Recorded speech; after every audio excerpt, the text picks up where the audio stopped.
शहादा आगाराची संभाजीनगर बस अचानक लागलेल्या आगीत भस्मसात झाली।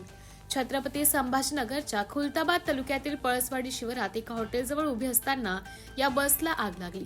सुदैवाने बसमधील सर्व 48 प्रवासी जेवणासाठी खाली उतरलेले असतानाच ही घटना घडल्याने या सर्वांचे प्राण वाचले आहेत। मिळालेल्या माहितीनुसार शहादा आगाराची बस क्रमांक MH15JC 5493 शहादा येथून संभाजीनगरकडे जात होती।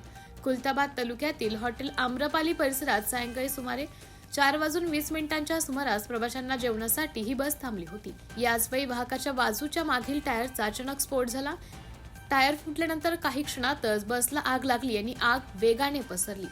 घटनेची चाहूल लागताच चालक आणि वाहक यांनी तत्परतेने सर्व प्रवाशांना बसमधून खाली उतरवले। त्यामुळे बसमध्ये प्रवास करणारे एकूण 48 प्रवासी सुरक्षित बचावले आणि मोठा अनर्थ टळला। मात्र आग वेगाने भडकत गेल्याने संपूर्ण बस काही वेळातच जळून खाक झाली। MDTV न्यूज साठी तालुका प्रतिनिधी संतोष आखडमल, शहादा।